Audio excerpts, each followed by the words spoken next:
Bandiraɓe sehelaɓe musidɓe fulɓe renduɓe on calminama on jurama on jarama kadi on jettama no fewi on duwanama jaam Allah bajjo baɗowo ko weeli ɗum tawa hay goto firtata bisimilla moon e hayangoji men hande ko alarba balɗe 17 e lewru mboyi hitande ujunnaje 2020 roɓindo men jaydeji dey arti gam tongande en ko ɗi piri ɗi pirti ɗi cari ɗi cakti e nde ɗo ñalande jaydeji ɗi dey no ɗi didolno foof ɗi garti e ɗum ko hersini ko gandanɗa dey gomu joguiɗo fukka kosguel e nder Afrique waɗi ɗum dey yowti e desewal Afrique fukka kosguel woni Coupe d'Afrique des Nations hitande ujunnaje 2025 dey baɗanoɗo toon to Maroc hitande ujunnaje 2025 ha taki jayde le parlement windi ko jury d'appel de la CAF le Sénégal perd la finale en CAN 2025 ino wayno dey wot catal jillangal e CAF woni on ɗon gomu dey gonɗo e nder Afrique tawa hombo jogui fukka kosguel ino wayno dey wi ko Sénégal natti fol Maroc ha taki kam Sénégal on dey natti ji desewal Afrique hitande ujunnaje 2025 non tigui jayno dey windiri ɗum le Maroc champion de la CAF ina wayno dey hanti ko Maroc wi'a kam naɓi ngal ɗon desewal ngal ganduɗa kam ngal waɗateno toon to Maroc isi noon jayde nde ɓesdi hen ko la fédération sénégalaise de football a 21 jours pour saisir le tribunal arbitral du sport ina wayno noon bomu Sénégal o joguiɗo fukka kosguel dey hombo dañi kalmoyade toon to tribunal arbitral du sport woni gomu mo ganduɗa kambo ñawata isi kambo hattata e ko fayi e fukka kosguel ɗum noon on ɗon gomu Sénégal dey hombo jogui balɗe 20 gam yahde ha toon kam ne kalmoyo wawa salo tigi tigi ko catal gotal e CAF windi dey woni jury d'appel de la CAF isi dey jayde nde windi hen ko wonade de natɗo ngal ɗon kawtal fukka kosguel hakkude Maroc e Sénégal woni arbitre o de kam de wuuɗi tan nden wi wadde match o mbo gasi ina wayno Sénégal hanti dañi wune non tigui jayde nde windiri ɗum en sifflant la fin du match l'arbitre a validé la vérité sportive du match de la finale e wide jayde le parlement jayde Vox Populi de wi ko gonga kay sabo windi ko Coupe d'Afrique des Nations 2 mois après le Sénégal déclaré forfait par le jury d'appel hino wayno dey jayde dey wi ko de ngal on kawtal fukka kosguel waɗi hakkude Maroc e Sénégal e joni dey ko ɗum lebbi ɗiɗi nden noon wayino ko gomu walla catal gotal jillangal e gomu Afrique fukka kosguel dey woni kafde hino wayno ko nden tigui wi Sénégal folama natti ƴettude desewal gendiji Afrique woli Coupe d'Afrique des Nations jayde dey ɓesdi ko le plus grand vol de l'histoire du foot africain la CAF découronne les Lions pour sacrer le Maroc hina wayno tigui de jayde nde yiɗi wi ko guyka ɓurka mawnu ka ɗo baɗaka hakkude Sénégal e Maroc de e tarik fukka kosguel kam ɗum feera yiye sabo tigui tigui jayde nde windi ko on ɗon gomu joguiɗo fukka kosguel e nder Afrique de wayino ko tawino ko kala bo waɗanno Sénégal loppoti on ɗon kala de weeɗimbo baroɗe Maroc non tigui jayde nde windiri ɗum la CAF découronne les Lions pour sacrer le Maroc jayde nde ɓesdi hen le résultat homologué sur le score de 3-0 en faveur de la Fédération royale marocaine de football hino wayno de Maroc fooli Sénégal de ko tolnoto e baleje tati taw Sénégal dañani haydara non tigui on ɗon jury d'appel wi ɗum noon hino wayno ko gajade ko fijirde e wiide jayde Vox Populi jayde Le Soleil de e bange mum kam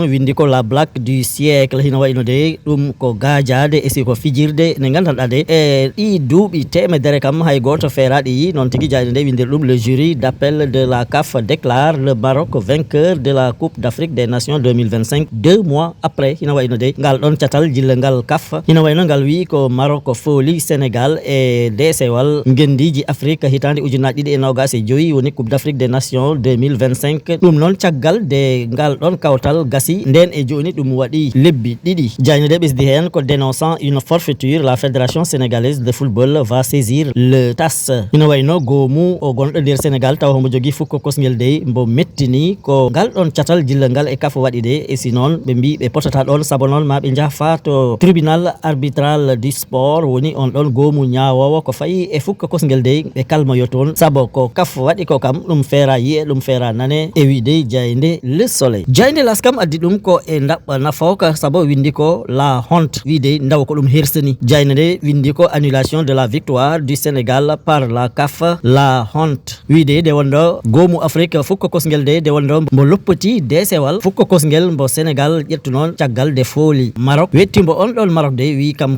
gacce ɓurata ɗum mawnu e si noon ko hersini ɓurata ɗum mawnu ɗum noon wayino ko noon tigui Diayna nde addiri ɗum hande e ɗerewol mum adunol Diayna la tribune de wi ko ils exigent le paiement de leur argent hino wayno de heɓe labdo yoɓe joɓe koppareje mumen ɓen noon ko ɓe ganduɗa kamen jogui tigui werlaji ɗi ɓoftat ɗi mbalit e nder Dakaru e si noon e nder Sénégal de kamen tigui lamdoto koppareje mumen ko tolnoto e nogas e jeeɗiɗi milliards uji noon tigui Diayna de windiri ɗum réclamant 27 milliards à l'État. Les concessionnaires arrêtent la collecte des ordures hino wayno de kamen ɓen joguiɓe ɗin ɗon werlaji ɓoftoji mbalit de hino wayno tigui ɓe dartani ngol ɓoftugol mbalit de wadde wayno ko beddaji Dakaru ɗeɗo balɗe de ko luuɓedi mawdi de wonata e nder ɗi Diayna de ɓisdi ko ce mercredi décrété journée sans collecte d'ordures hino wayno oɗo alarba de kamen ɓe mbi hay oto goto de ƴettoyta mbalit e nder Dakaru noon tigui Diayna de ɓisdiri hen les concessionnaires déplorent le non-respect des engagements pris par l'autorité kamen noon ɓe mettinta tigui ko firtude aadi dewɗo hakkude ɓen ɗon jiiɓe ɗin ɗon werlaji e si noon e laamu Diayna de gasniri ko un gouvernement qui peine à respecter ses engagements hino wayno tigui de kala ko laamu ngu ƴettuno wima wat ɗum waɗani ɗum wadde wayno ko Diayna de yiɗi wi ko laamu de e ɓe joguiɓe lesdi Sénégal de ɓe pirti aadi e wiide Diayna de la tribune e on waktu de Diayna de le point actu windi ko pacte stabilité sociale au Sénégal Ousmane Sonko fixe le cap hina wayno tigui de pottital balnogal hakkunde ɓe liggotoɓe walla heyniɓe liggotoɓe e keyniɗo jagorɓe lesdi Sénégal woni Ousmane Sonko de ina wayno holli ɗumen lawol potgol rewe e si noon feeri lawol laaɓgol ngol ganduɗa de si rewama ina wayno caɗele maɗe gimmo e nder Sénégal e wiide Diayna point actu Diayna de ɓisdi hen ko il annonce 13 mesures phares pour désamorcer les crises hina wayno de kam Ousmane Sonko holliri sappo e tati e uji ɗi ganduɗa de ko baɗi fayida ɗi ganduɗa si ɗi mbaɗama de hanti caɗele maɗe gimmo e nder Sénégal welri yeru wi kala no foti liggore e si noon kala ko yowati e wadde batuji gam jaam arta e nder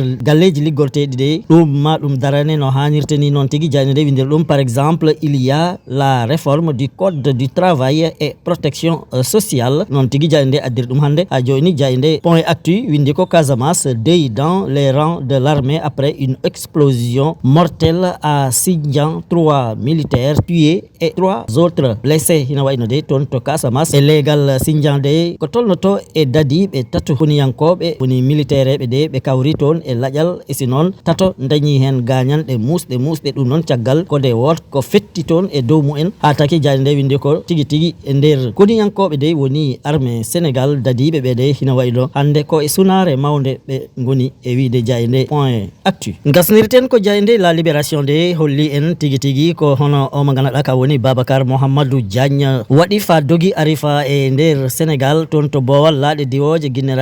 guinniragal Blaise Diagne de ha nanga ɗon noon tigui Diayna de windi ɗum évadé de la prison de Nanterre lors d'une